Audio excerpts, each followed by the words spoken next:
What's going on, everybody? I'm your average gamer, and in this video I want to talk about my invincibility armor I've been using for a while now.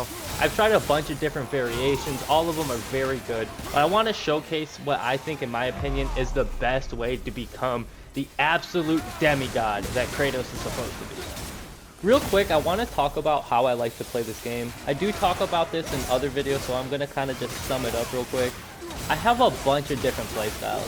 And I like to play this game in so many different ways, whether it's being flashy and taking advantage of the slowdown times, or being super efficient and just doing whatever it takes, to get the job done. And still to this day, I'm still messing around with Runic Attacks and messing around with animations and just still having fun. But my favorite playstyle is the ability to just turn your brain off and have fun.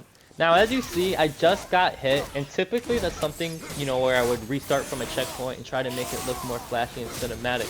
But I want to showcase the entire armor set. I used to look at the defense stat like a pointless stat, like, hey, what's the point? You can play this game and be super efficient and not be touched. And again, there's nothing wrong with playing the game that way. But after playing it for so long and only becoming a bigger Kratos fan, I started to kind of realize something about my playstyle. I love getting hit, and I do not mind taking damage. Now that might sound like a weird playstyle for some of you. Just let me kind of explain where I'm coming from.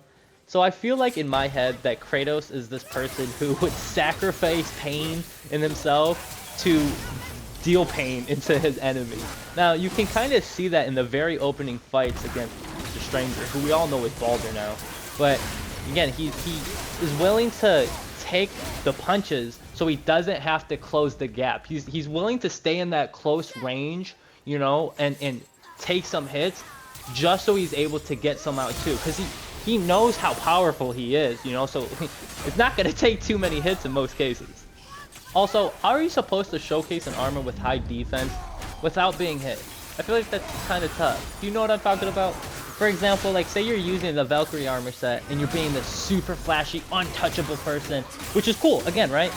But my opinion, the whole purpose of the armor is, like, it's supposed to be this all-around armor where you can use runic attacks really good, but you can also hack and slash really good and not be interrupted because of the chest piece. You have a 50% chance to not be interrupted. So like an armor like that is a prime example of, hey, it's okay to take damage as long as you're just dishing it out in return. Now, by all means, I'm not at all trying to sit here and tell you how to play the game or take away from your unique playstyle. I'm just trying to defend mine. I just don't want a viewer to think that just because you take some damage that you're bad at this game or that you messed up. Sometimes it's very intentional to do it, In a game where you get hit, one of your strongest abilities fills up, which is your Spartan Rage, I think it's all right to get hit sometimes. Sometimes you should take advantage of everything in the game.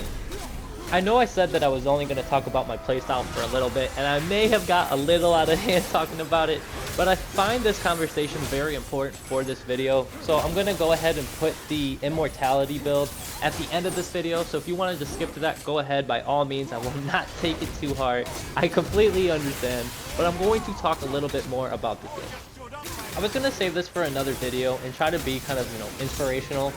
And I didn't want it to come off too corny or anything, but it's kind of a crazy realization that I remember first playing this game when it came out, and I kind of struggled on the God of, giving God of War aspect and stuff like that, where, I wasn't as great as I was now, and it's because I didn't put the time into it. I'd watch all these other streamers and YouTubers be like, wow, like, why am I so bad at the game? And it's because I didn't put the time in like they did. So like, don't sit here and count yourself short because you don't feel as if you're as good as somebody at the game. You gotta understand, when you see somebody good at something, right, you gotta understand, they put so much time into the game, memorizing details that you wouldn't imagine, just the way enemies' feet move, you can see an attack happening, and after playing the game for so long, it becomes second nature. So again, don't sit there and count yourself short saying like, I'll never be able to do it, or it's too hard, or how in the world are these people doing it? They're freaks.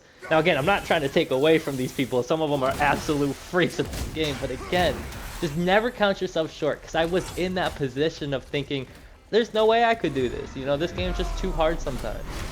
But here I am a couple years later feeling as if I've mastered this game in so many different ways. Anyway, that's pretty much going to do it for my video. As always, I love all of you guys. I hope that you guys enjoyed the video. And be sure to check out all my other content. I post so much different games other than just this. I post Call of Duty, The Last of Us, pretty much anything that you could imagine. Alright, I love y'all and I hope y'all stay safe. Peace. Okay, so first things first, I apologize if my audio is different from the first half of the video. I'm talking about this while I'm in the game instead of doing everything post video. So again, I'm sorry and I apologize if that bothers anyone. The one thing I want to point out about this Immortality build is that the only real armor piece you need is the chest piece. And you can swap out the wrist or the waist guard if you want to, but I would be a little careful with that, you know, because with this build you do need a little bit of luck to have that chest piece activate. So 9 times out of 10 when it comes to Talesmen, I will always tell you to use the Talesmen of the Realms. Yes, again, everything is very good and you can use them in specific ways, but overall, you can do so much with this. You know, you can slow down time, of course, for 5 seconds and get that breathing room. My favorite way to kind of use it is, say that you have a Runic Attack that has like 5 to 10 seconds about on cooldown. If you activate the slowdown time, by the time that this is over, those 5 seconds will count towards the cooldown. So then as soon as this is over, you activate the Runic, and now you're invincible again for like the 2-3 seconds. Another thing that you want is the cooldown compared to the Runic. Now, as I'm saying this, it's like, well, if you want cooldown, wouldn't the unbound potential be better? Not theoretically, no, because you have such high cooldown that you're getting your Runic attacks back fast, especially if you're not spamming them immediately one after another. You know, you should kind of use your Runic attacks for, you know, either you're about to finish an enemy off or you're about to, you know, get hit.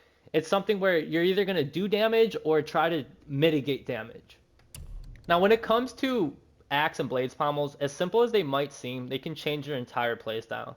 Now, I have gone out of the way to say that Ymir's Breath is one of my favorites, but my all-time super favorite that, again, I just recommend for anybody to use is the Suitor's Grip of Flame. It is immensely fun and it's immensely powerful, especially as soon as you get it activated. You're swinging so fast. You have this fiery blade shoot out of your axe. You know, it is a really cool thing to see. The one thing that I am absolutely in love with is the ability to stun lock enemies with this. Where as you're hitting, you have the Suitor Grip of Flame pop up, and as you're hitting them, they can't get out of the burning stun animation, and it's amazing. And it buys you time for your cooldown. So you can kind of combo this with your Runic attacks as well. Long story short, as soon as you have this activated, you won't even need to use a Runic attack unless you're about to get hit from behind or something and you don't want to take any of that damage. You know, pop a Runic attack and continue slashing away with this thing. Now, the very next thing I got for you is the Blades Pommel. Now, this is kind of similar to the Axe Pommel, but again, everything kind of plays together and it works together very well. So as soon as you get this Aura of Fire activated, which looks amazing around this white armor, by the way. It looks amazing, okay? You get health restored, and then you can switch to the Suitor's Grip, right? And then have this activate. So now you have for 10 seconds of this Aura of Fire, where you're slowly regenerating health, and then you switch to this, and then you can also get something that regenerates your health, as well as interrupt enemies. There's so much good things and OP things about this build. Now, when it comes to Runic attacks, yeah, you can use anything that you want. I would still kind of stick to the lower cooldown ones where, you know, the Wrath of Artemis is really good. For this one, you can pretty much use anything, but Hyperion Slam will always be my favorite. I think it is the best in the game by far. But here's is where, again, you can kind of switch anything you want for the axe. But the one thing that is really unique about the Glaive Storm is this works together with the Suitor's Grip. So if you throw this and it hits like the 6-7 enemies on the field, this has a chance to activate the second it touches your hand. Now that's an awesome kind of combo you got going together. So that's going to sum up my Immortality build. Real quick, I'll go over my enchantments. Sorry if I go too fast. Be sure to check out my other videos where I go more in depth about each specific enchantment and armor set that might fit your playstyle if this one doesn't. As always, I love y'all. I hope you guys stay tuned for my future videos. As always, I love y'all. Stay smooth. Peace.